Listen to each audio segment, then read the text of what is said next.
இருந்து எங்களோட நம்பர் எல்லாம் உனக்கு தெரியும்ல, எல்லாத்துக்கும் கால் பண்ண நாங்க வந்துருவோம், புரியுதா? ஆமாண்டா சிண்டு, வேற யாரும் ஃபோன் எடுக்கலனாலும் பரவாயில்ல, என் நம்பர் உனக்கு நல்லா தெரியும்ல. எனக்கு கூப்பிடு, நீ கூப்பிட்டோன்னே நான் டக்குன்னு வந்துடுவேன்.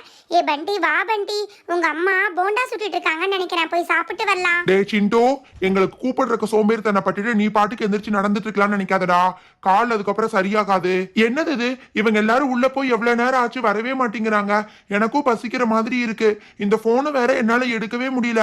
கைக்கு எட்டுற தூரத்திலே வச்சிருக்காங்க. இந்த போனே பாக்குறதுக்கு ரொம்ப புதுசா இருக்கு. இத காதுல எப்படி வைக்கணும்னே தெரியல. ஓ, திருப்பி வச்சுட்டேனா?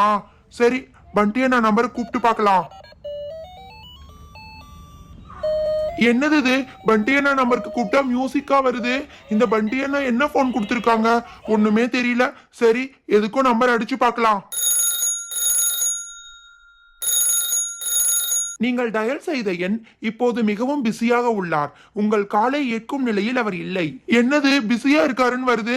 சரி, நான்சி அக்காக்காவது கூப்பிடலாம். அந்த அக்கா தான் ரொம்ப நல்லவங்க. அவங்களுக்கே கூப்பிட்டு பார்க்கலாம். கண்டிப்பா நம்ம கூப்பிட்டா எடுக்காம இருக்க மாட்டாங்க.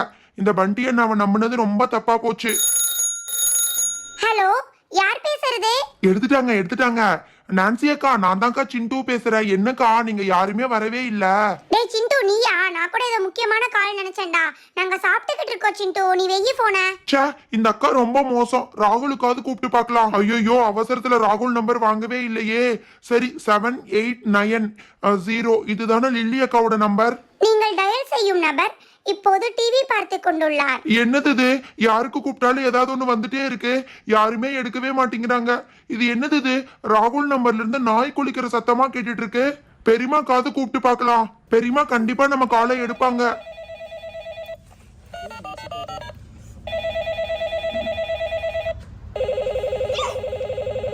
பெரியமா நம்பர் கூப்பிட்டா என்னென்னமோ சத்தம் மட்டும்தான் வருது. பெரியமா எடுக்கவே மாட்டேங்கிறாங்க. எனக்கு தெரிஞ்சு வண்டியை நான் ரிசீவர் எடுத்து கீழே வச்சிருக்காங்கன்னு நினைக்கிறேன். யாருமே நம்ம கூப்பிட்டா போன் எடுக்க மாட்டேங்கிறாங்க. எல்லாரும் உள்ள போயிட்டு ஜாலியா பஜ்ஜி போண்டா எல்லாம் சாப்பிட்டுட்டு இருக்காங்க. இதுக்கு தான் சொல்றது, இனிமேல் நான் யாருக்கும் கூப்பிட போறது இல்ல. என் காலெல்லாம் சரியாயிருச்சு. நான் எந்திரிச்சு நின்று பார்க்கத்தான் போறேன். இது உண்மை போன் தானா, இல்ல பண்டி அண்ணா என்ன ஏமாத்தி பொம்மை போன் கொடுத்துட்டு போயிட்டாரா? பண்டி அண்ணா இருங்க, நான் வந்தா வச்சுக்கிறேன். கால் நல்லா தான் இருக்க மாதிரி இருக்கு. எந்திரிச்சு பார்க்கலாம். எந்திரிச்சு காலை உண்ணா ஒன்னும் வலிக்காதுன்னு நினைக்கிறேன். ஐயோ அம்மா, ஐயோ அம்மா, ஐயோ அம்மா வலிக்குது. அம்மா, பெரியமா, பெரியமா, நான் கீழே விழுந்துட்டேன். என்ன சீக்கிரமா வந்து காப்பாத்துங்க. அட கடவுளே, டேய் சிண்டு, என்னடா இது, கட்டில இருந்து கீழே விழுந்துட்டியா? இருடா, நான் உன்னை பத்திரமா எடுத்து மேலே படுக்க வைக்கிறேன். ஏண்டா சிண்டு இப்படி பண்ற? உன்னை எந்திரிக்க வேண்டான்னு சொன்னேன்ல. நான் பின்னாடி துணி துவைச்சிட்டு இருந்தேன், பார்த்தா நீ கத்துற சத்தம் கேக்குது. பண்டி அவங்கெல்லாம் எங்கடா? பெரியமா, அவங்க எல்லாரையும் என்னை விட்டுட்டு உள்ள போய் சாப்பிட போயிட்டாங்க பெரியமா. நான் ஃபோன் பண்ணி கூப்பிட்டு பார்த்தேன், எடுக்கவே இல்லை பெரியமா. அதனாலதான் நானே எந்திரிச்சு உள்ள வரலான்னு பார்த்தேன். கடைசிக்கு ஒருத்தராவது உன் பக்கத்துல இல்லாம எல்லாரும் விட்டுட்டு போயிட்டாங்களா? ஏ பண்டி, நான்சி, எல்லாரும் முதல்ல வெளியில வாங்க. என்ன பண்ணிட்டு இருக்கீங்க? ஏண்டா, உன்கிட்ட நான் என்ன சொன்னேன்? ஒருத்தராவது அவன் கிட்ட இருங்க, அவன் கூப்பிடுற உதவியை பண்ணுங்கன்னு சொன்னேன்ல.